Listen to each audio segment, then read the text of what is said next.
Halo, perkenalkan nama saya Paroma Saleh dengan judul S2457 dari Prodi Informatika. Pada kesempatan kali ini saya akan menjelaskan laporan praktikum kecerdasan buatan di materi Uniform Search. Jadi di dalam Uniform Search ini akan membahas dua tool besar, yaitu BFS dan DFS. BFS itu Brute Force Search dan DFS itu Deep Force Search.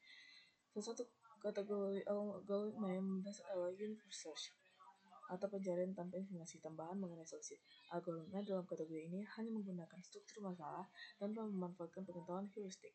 Dua algoritma yang paling fundamental itu yang termasuk dalam kelompok ini ada BFS dan DFS.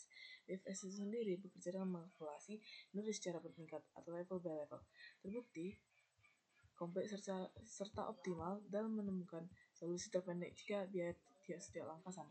Sedangkan DFS itu menelusuri jalur sedalam mungkin sebelum melakukan backtracking algoritma. Ini lebih efisien dalam penggunaan memori, namun tidak menjamin solusi yang optimal. Nah, tujuan praktikum ini ada 4, yaitu merepresentasikan masalah graf dan struktur pada data Python, mampu mengimplementasikan algoritma BFS dan DFS dari awal, serta menganalisis dan membandingkan hasil dari kedua algoritma. Oke, langsung saja kita ke praktikumnya. Nah, praktikum bagian pertama itu tentang representasi graf. Cara yang paling umum dan mudah dalam Python untuk menggunakan dictionary sebagai adjacency list itu representasi graf. Jadi di sini ada key, setiap key dalam dictionary akan menjadi sebuah node, misalnya S, A, B, dan ada value, di mana value ini adalah key. Key adalah sebuah list yang berisi tetangga-tetangganya. Lalu saat ini kita akan mengabaikan cost atau bobot dari setiap edge karena BFS dan DFS standar tidak menggunakannya. Langsung saja pada kode representasi grafnya. Di sini ada fungsi toy graph yang merupakan dictionary dari Python. Jadi di toy graph ini definisikan case seperti S, A, B, C dan seterusnya secara terstruktur.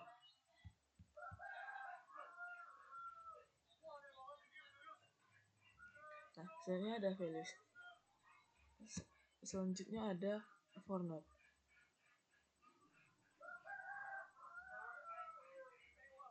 Artinya kita akan iterasi semua node dari daftar tetangganya. Yang terakhir itu ada printf node yang mencetak dengan format string. Nah, setiap kunci pada dictionary toy graph ini merepresentasikan node atau simpul vertex pada graph. Setiap nilai adalah list tetangga atau neighbor dari node tersebut, yaitu simpul yang langsung terhubung dengan sebuah edge.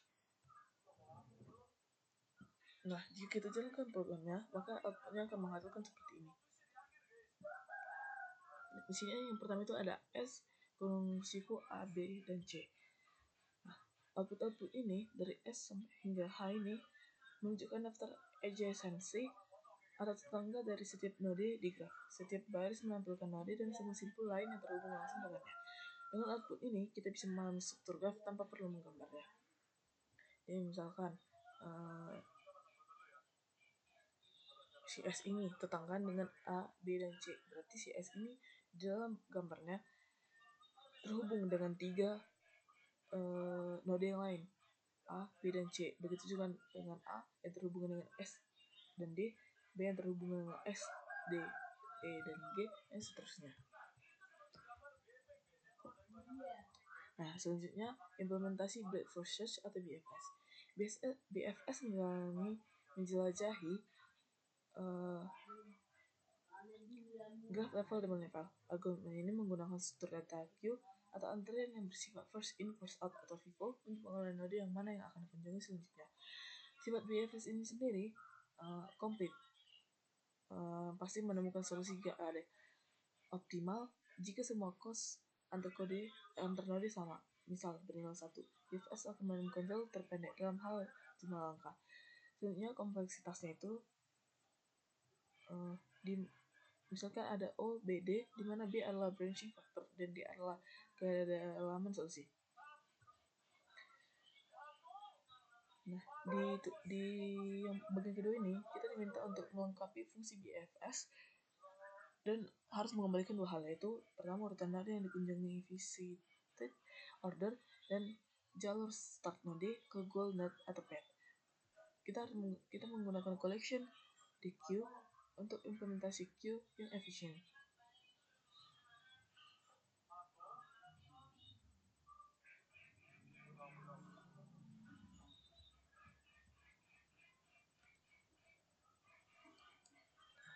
Nah,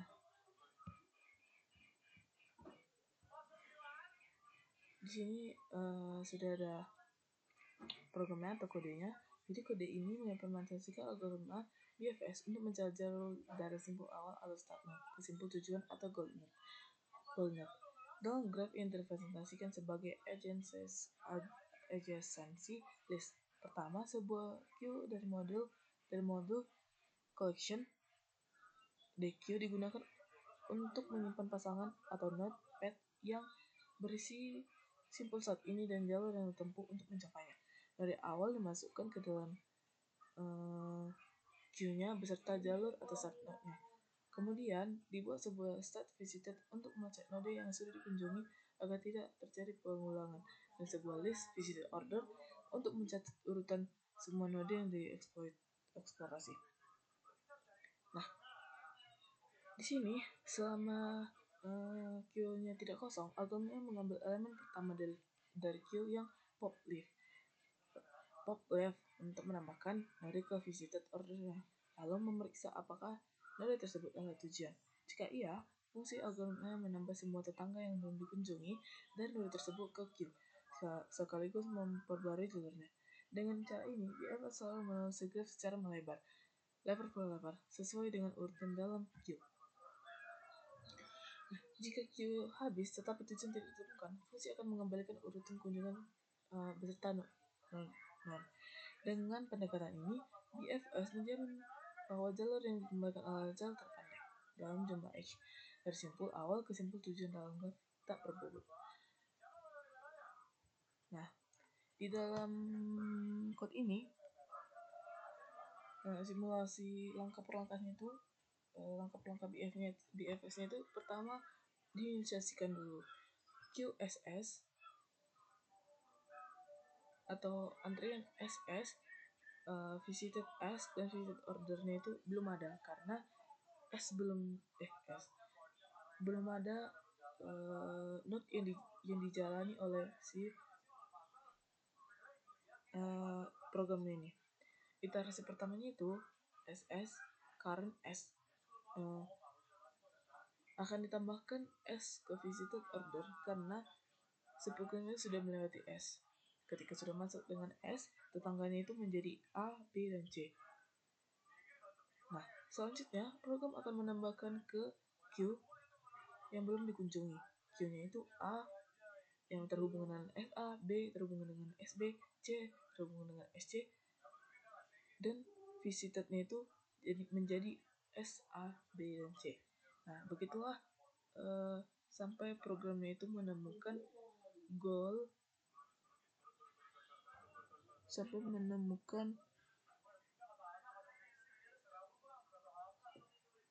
node-nya. Nah, ketika sudah ditemukan goal node-nya, program akan berhenti dan menampilkan hasil. Jadi di sini hasil Birthday Search atau BFS dari S ke G, urutan dikunjungi akan ditampilkan S, A, B, C, D, E, dan G. Jalur yang ditemukan itu mulai dari S ke B dan ke G. Jadi si BFS ini menemukan jalur terpendek itu dari S, B, dan G. Karena program si BFS ini menjalani level per level sehingga dapat ditemukan jalur terpendek menuju goal-nya. Selanjutnya,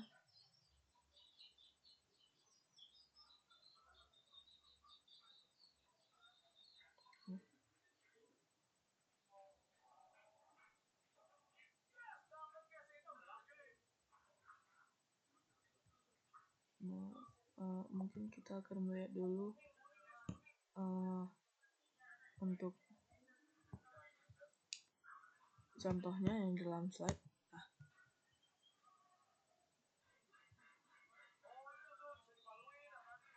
di sini kan ada sebuah graf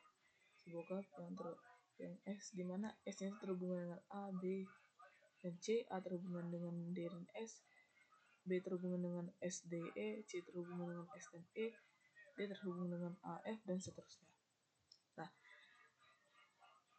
cara kerja CBFS ini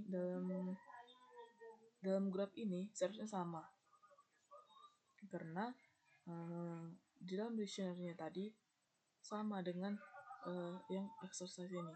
Nah, seperti inilah tadi yang saya jelaskan. Pertama, S masuk ke dalam queue atau antrian itu.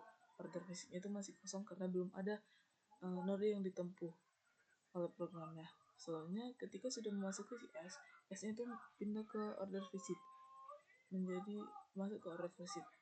Nah, queue-nya itu bertambah menjadi S, A, B, dan C. S ditandai karena sudah dilalui. Maksudnya itu karena yang masuk pertamanya itu A, jadi yang di proses pertamanya itu A, sehingga order visitnya itu menjadi SA. Selanjutnya itu program akan masuk ke B. Nah, mengapa demikian? Karena BFS itu menggunakan metode FIFO, first in first out. Jadi yang mana yang pertama masuk, itulah yang pertama akan dieksekusi. Begitupun dengan selanjutnya, sampai nanti si programnya itu akan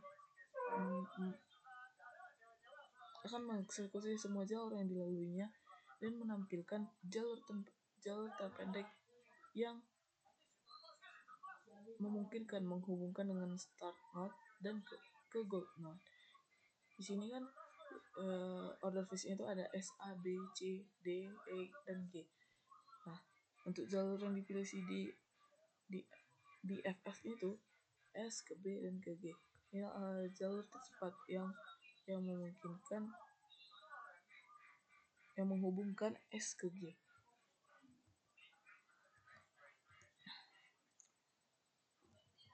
Nah, selanjutnya implementasi deep first search atau DFS. DFS menjelajah lagi sejauh mungkin ke dalam satu cabang sebelum melakukan backtracking. Algoritma ini menggunakan struktur data stack atau tumpukan yang bersifat last in first out atau LIFO. Sifat DFS ini sendiri tidak komplit, bisa terjebak dalam loop atau cabang tak terbatas. Namun menjadi komplit jika grafnya terbatas dan kita melacak node yang sudah dikunjungi. Tidak optimal, seringkali tidak menemukan jalur terpendek. Kompleksitas waktunya itu misalkan OBM, di mana M adalah kedalaman maksimum. Untuk kompleksitas waktunya itu contohnya itu misal OB CDOTM itu dia lebih efisien daripada BFS dalam hal memori. Nah, tugas implementasi fungsi di BFS ini melengkapi fungsi di DFS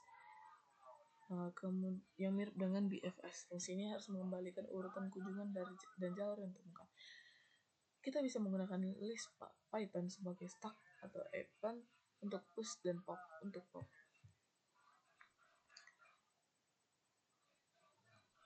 Kita langsung masuk ke dalam kodenya. Nah, sini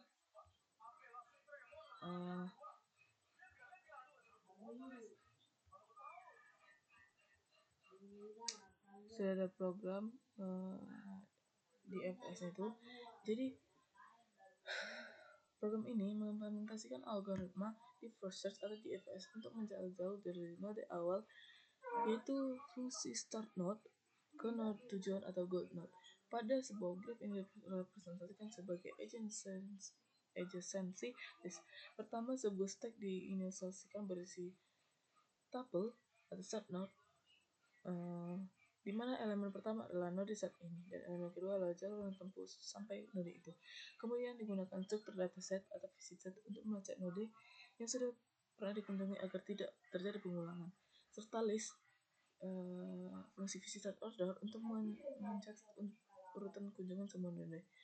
Nah, di dalam perulangan, algoritma mengambil node terakhir dari stack dengan pop, lalu memeriksa apakah node tersebut sudah dikunjungi. Jika belum, node ditandai sebagai dikunjungi dan dimasukkan ke dalam visited order.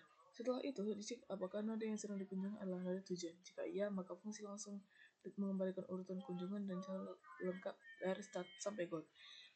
Jika bukan, maka algoritma menambahkan sebuah tetangga dari node saat ini yang belum dikunjungi ke dalam stack untuk menjaga agar urutan eksplorasi sesuai dengan pola di FS.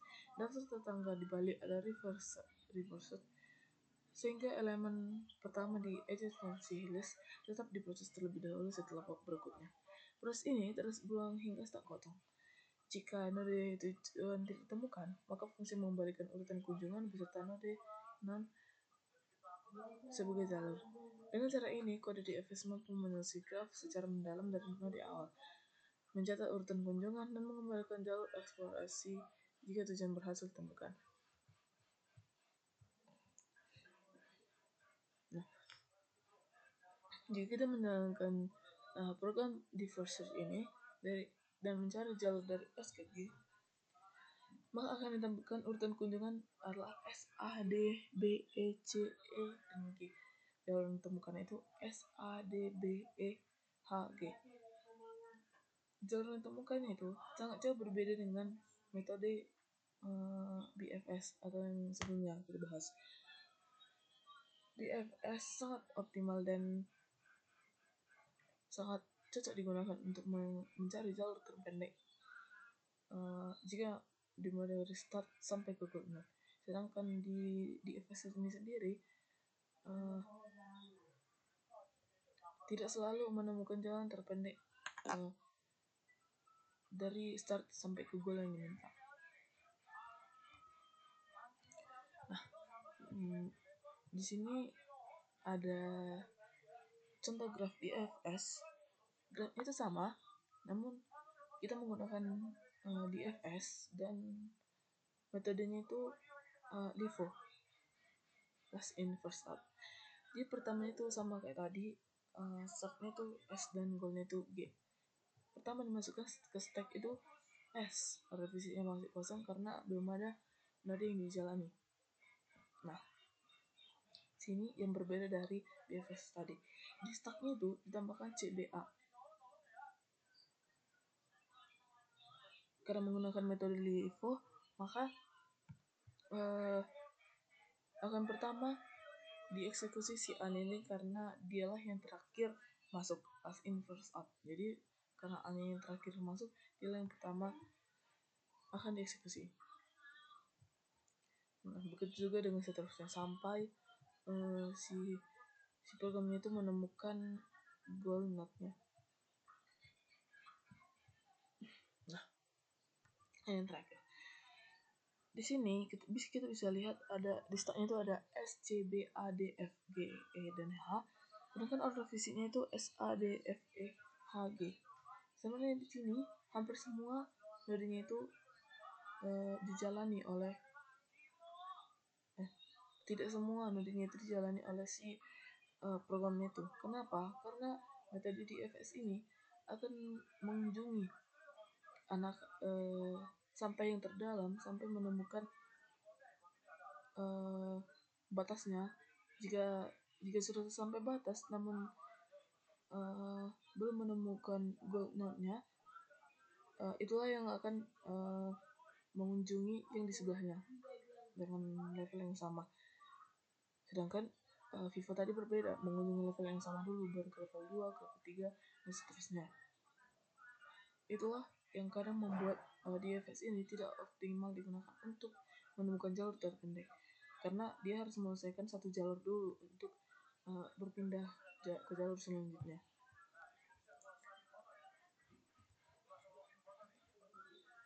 Nah, ini adalah latihan terakhir dari Circus Beta. Di Circus Beta ini digunakan BFS dan DFS yang telah dibuat untuk menyelesaikan masalah pada mark example pada ini PowerPoint presentation ini. Jadi tujuannya itu untuk menemukan jalur dari Las Vegas ke Calgary. Kita harus menggunakan sel di bawah untuk memanggil fungsi BFS dan DFS pada map graph. Tentu saja mungkin pada di sini sudah ada dictionary-nya, nama-nama kota yang mana yang terhubung dengan kota lain. Sudah lengkap di sini.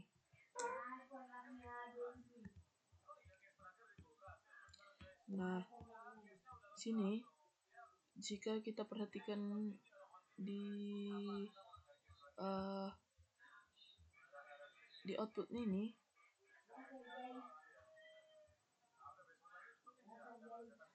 hasil BFS dari Las Vegas ke Calgary. Jalan temukannya itu kan ada Las Vegas, Salt Lake City, Helena, dan Calgary.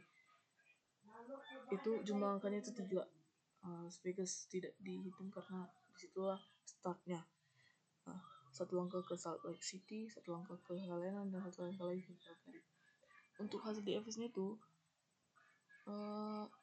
jauh yang ditemukannya itu dari Las Vegas, Los Angeles, San Francisco, Portland, Seattle, Vancouver, sampai akhirnya di Calgary. Jadi sama-sama menemukan gold node-nya, tapi jumlah angkanya berbeda. BFS dalam kasus ini berhasil menemukan langkah terpendek untuk sampai ke gold. Sedangkan DFS-nya itu jumlah angkanya 6, sangat panjang dibandingkan dengan Las Vegas.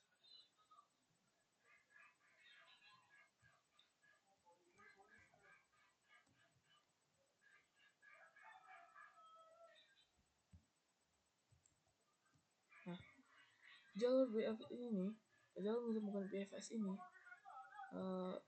adalah Las Vegas, Salt Lake City, Helena, dan Calgary. Ini adalah jarak terpendek dalam hal jumlah kota yang dilewati. Di sini masih mengimplementasikan jumlah langkah karena belum dihitung mungkin jarak dari setiap kota yang ada. Sedangkan di BFS ini melewati 6 langkah karena rutenya itu lebih dalam. Hasilnya persis bisa berbeda tergantung implementasinya sebenarnya, tetapi hampir pasti bukan jalur terpendek. Seperti yang kita lihat sebelumnya juga, DFS itu selalu menemukan jalur yang lebih panjang daripada BFS. Nah, dari latihan ini menunjukkan perbedaan utama dari BFS dan DFS. DFS sangat baik untuk menemukan jalur terpendek jika biaya setiap langkah sama. Sementara itu DFS meskipun hemat memori, tidak menjamin solusi optimal dan bisa mengambil rute yang sangat berbelit-belit. Itulah yang membuat DFS itu selalu menemukan rute yang lebih panjang daripada BFS. Oke, untuk yang terakhir, last but not least, itu ada di tugas. Jadi untuk tugas produktifnya itu kita diminta untuk membuat program dengan metode BFS dan DFS yang berbeda dari contoh praktikum. Untuk implementasinya itu menerapkan metode BFS dan DFS pada tugas grab map yang sudah dikumpulkan. Oke. Di sini saya sudah menyusun programnya. Karena diminta contoh yang berbeda, maka kita harus membuat dictionary baru. Di sini saya mencoba membuat dictionary dengan nama Kampus Grab. Nah, di dalam dictionary ini saya menggunakan peta kampus yang ada gerbang, rektorat, laboratorium, asrama, kantin, gedung kelas, lapangan, ruang dosen, dan lain-lainnya mungkin titik tersebut.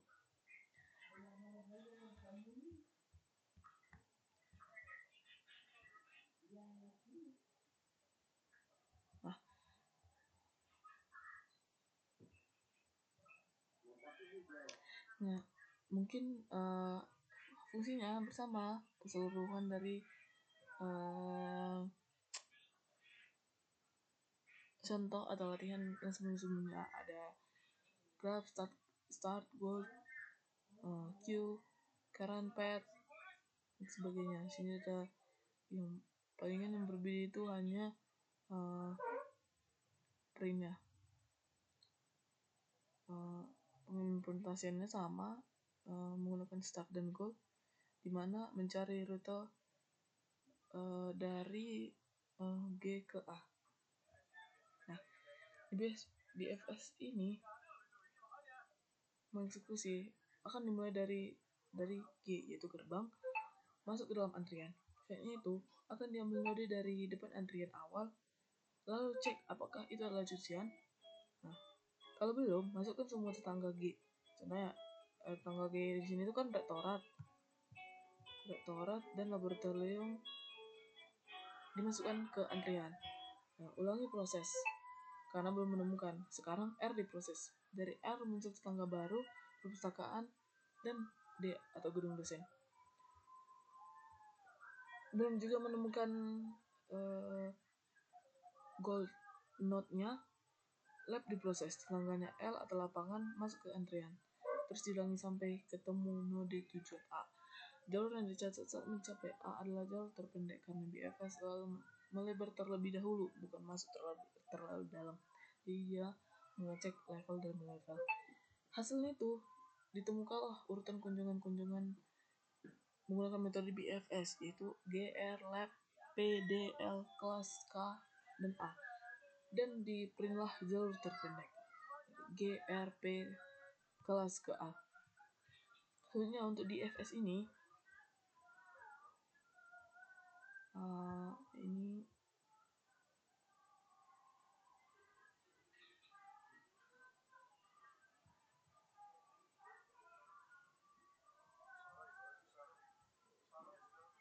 jadi kan di FS ini bekerja seperti tumpukan stack. Jadi selalu memproses node terakhir yang masuk yang dimasukkan atau last in first out.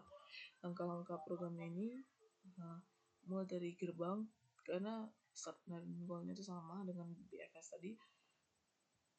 Diceklah apakah A itu adalah tujuan. Kalau jika belum, masukkan semua tangannya seperti R dan Lab ke stack, tapi urutannya dibalik supaya eksplorasi jalannya benar. Karena metode ini kan last in first out, jadi yang mana yang terakhir masukkan itu yang pertama dieksekusi. Lanjut, R diambil. Dari R muncul P dan D yang terakhir masuk adalah D.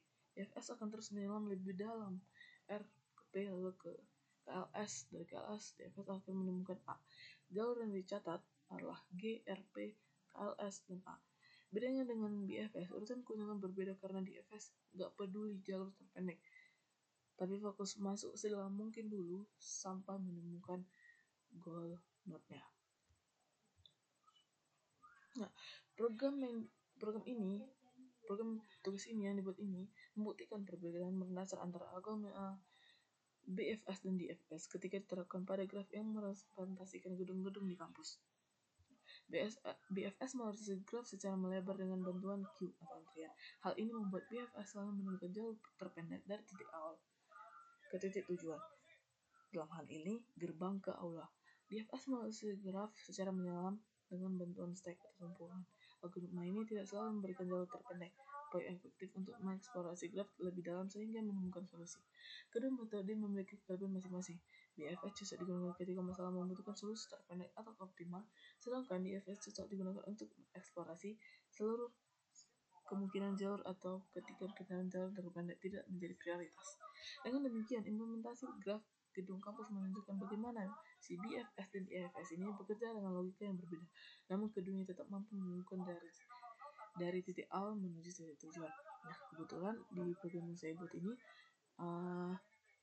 untuk BFS dan DFS-nya itu sama-sama menemukan dalam 4 langkah.